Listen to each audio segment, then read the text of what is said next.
Olá, turma dos mistérios! Hoje vocês irão conhecer a história de uma das criaturas mais famosas e temidas da mitologia tupi brasileira. A história que vou contar para vocês hoje é inacreditável, uma das mais belas e também sombrias histórias que eu já trouxe aqui no canal. Eu estou falando do Anhangá, o espírito protetor das matas e dos animais.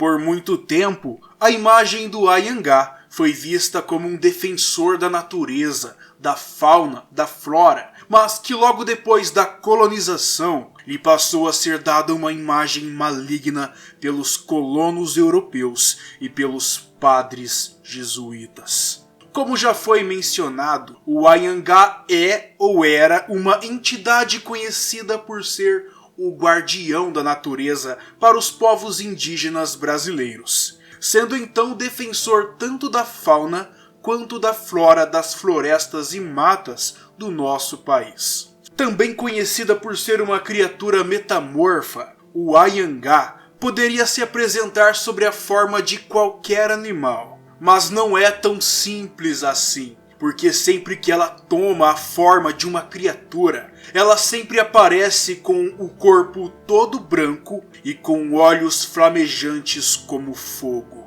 E então, obviamente, o Anhangá pode se apresentar das formas mais diversas possíveis, como um peixe, um boi, um cachorro, uma galinha, podendo até mesmo se apresentar sob forma humana ou qualquer outra criatura que a imaginação dela pode conceber. Porém, sua representação mais famosa é sob a forma de um belo veado ou cervo. O Anhangá também pode vir a possuir diversos nomes conforme a forma que possui, tendo então o nome de Mira Anhangá sobre a forma humana, Suaçu como a forma de um cervo, Tapira sobre a forma de um boi e Pirarucu Anhangá também sobre a forma do peixe. Além disso, o Anhangá era também conhecido por ser uma entidade inofensiva para os povos indígenas, turma, não os fornecendo mal algum, porém sendo também uma entidade maligna para aqueles que merecem, principalmente para os maus caçadores e aqueles que fizessem algum mal para as matas, as florestas e seus animais, principalmente para os filhotes ou para as fêmeas grávidas que estivessem amamentando, segundo vários registros, para punir aqueles que ousavam violar as matas e os animais. O Anhangá lhes provocavam uma série de visões e alucinações, que muitas vezes os levavam à loucura e até mesmo ao suicídio. Enquanto outras fontes afirmam que quando um caçador se prepara para abater sua presa, o Anhangá imediatamente desviaria suas armas do alvo e apontaria elas e acertaria imediatamente uma pessoa querida ao caçador, a levando ao óbito,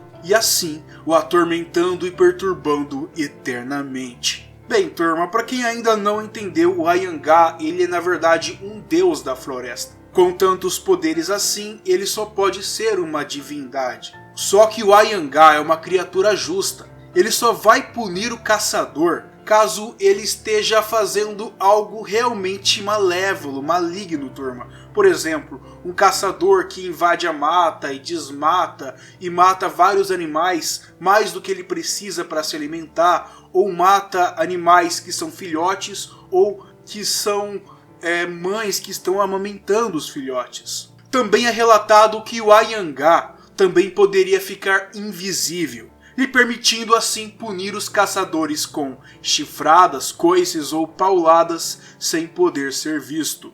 Existe uma lenda entre os índios que relata um jovem índio caçador que se preparava para caçar na mata. Após um bom tempo procurando pela caça perfeita, o caçador imediatamente logo avistou um cervo junto de seu filhote, enquanto o amamentava. E então o caçador logo não perdeu tempo, armou-se com seu arco e flecha, e então abateu sua presa. Sua flecha acertou a mãe cervo, a matando na hora, enquanto seu filhote fugiu e desapareceu em meio à mata. Porém, logo após cometer tal ato, o caçador saiu de seu esconderijo e se aproximou de sua caça abatida. Porém, ao invés de se deparar com um animal, o caçador acaba por se deparar com a imagem de sua própria mãe caída no chão. Em total estado de pânico e desespero, o jovem índio acaba por retornar à sua aldeia e à sua oca, onde procura por sua mãe em todos os cantos, mas a mesma havia desaparecido, sem deixar nenhum rastro. Logo após esse ocorrido, o jovem caçador se dá conta do erro que cometeu, e logo percebe também a falta que uma mãe faz, tanto para humanos quanto para animais. O jovem índio enlouquece e passa a ser eternamente atormentado pelo terrível ato que cometeu. E tempos depois, não suportando mais tanta tormenta, o índio acaba por tirar a própria vida. Porém, o Anhangá também poderia permitir e até beneficiar caças, lhe fornecendo então proteção, caso lhe fosse dado algo em troca, como um pedaço de fumo ou comida, por exemplo. Também é possível pedir ajuda e socorro ao Anhangá. No caso de ataque de algum animal, por exemplo, basta apenas gritar para as matas: "Valha-me Anhangá!" E logo após fazer um pacto com a entidade, lhe oferecendo tabaco ou comida, então o Anhangá passa a proteger a pessoa. E não apenas isso, além da proteção, a entidade oferece caças bem-sucedidas e outras regalias para aqueles que servem a Anhangá. E turma, um sinal da chegada ou da presença do Anhangá é um forte som de assobio ecoando pelas matas. E olha só, turma, é agora que toda a história vai mudar de uma forma drástica. Por muito tempo, essa foi a principal imagem associada ao Anhangá. Porém, isso foi mudando logo após a chegada dos colonos portugueses. A imagem do Anhangá então passou a ser associada a uma entidade totalmente maligna e passou a ser comparada pelos padres jesuítas ao diabo da religião cristã. E também passou a ser associado ao Jurupari,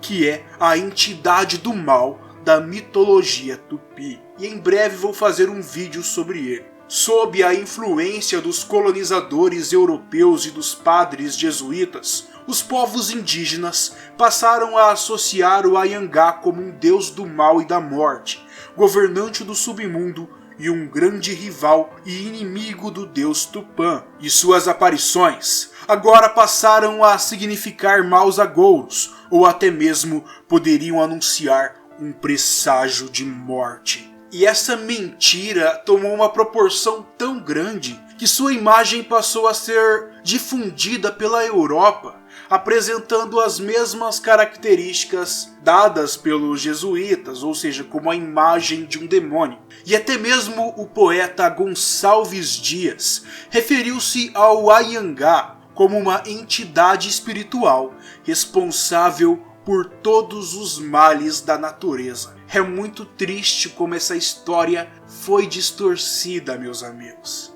A influência e o medo causado aos povos indígenas pelos colonizadores foram tantos que a imagem do Anhangá, sendo uma entidade maligna, passou a ser definitiva para os povos. Claro que nem todos os indígenas e as pessoas têm ele como uma criatura do mal, mas ainda assim o número de pessoas que acreditam que essa criatura é maligna é muito grande. tanto que os antigos indígenas do estado de São Paulo passaram a temer imensamente a criatura. Bem, turma, como a maioria de vocês sabem, eu sou aquele que fica em cima do muro. Eu trato as mitologias e os folclores apenas como lendas. Porém, eu nunca, jamais, vou dizer que tal coisa não existe ou que existe. Porque, pra mim, eu só acredito naquilo que eu vejo. Por isso que eu fico sempre em cima do muro. E para ser sincero, do fundo do coração eu desejo que o Anhangá realmente exista, para que possa punir todas as pessoas que estão fazendo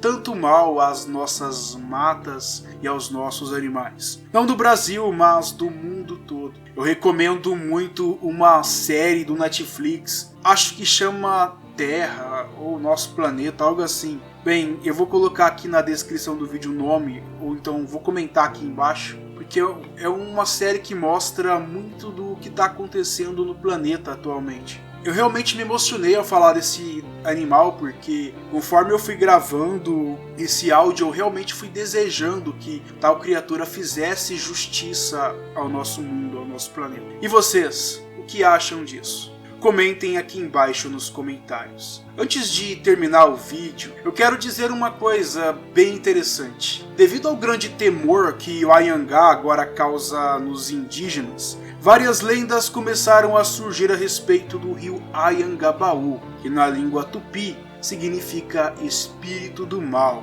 Os indígenas temem tanto esse rio que eles não bebem suas águas e também não atravessam ele, principalmente durante a noite, para evitar os possíveis ataques do Anhangá. Outro fato é que atuais lendas urbanas da cidade de São Paulo apontam também que vários prédios localizados ao redor do Vale do Anhangabaú seriam mal assombrados. O Vale do Anhangabaú também teria sido local de diversas tragédias na cidade de São Paulo, como os incêndios nos edifícios Joelma e Andraus, e o óbito de um rapaz que teria caído de vários andares no poço do elevador do edifício Martinelli, além do viaduto do Chá, localizado no vale, que também tem a má fama de ser um dos locais de maior número de suicídios do país. Pessoas sensitivas afirmam sentir energias muito ruins ao estarem em regiões ao redor e até mesmo no Vale do Anhangabaú. Segundo as lendas urbanas do local, todos os casos de tragédias e de assombrações envolvendo o local seria devido à influência da provável presença do Anhangá por ali, que estaria então punindo os seres humanos pelos mesmos terem destruído toda a natureza, fauna e flora ao redor do rio Anhangabaú. Será que tudo isso é verdade? O que vocês acham? Comentem aqui embaixo. Obrigado por terem assistido a esse vídeo. Se você gostou, deixa um like para valorizar o canal. Se você é novo por aqui, eu te convido para se inscrever e se juntar à Turma dos Mistérios para não perder nenhum vídeo que posto toda semana. Obrigado por tudo. Desejo uma semana maravilhosa a todos vocês. Um forte abraço e até o próximo vídeo aqui no canal.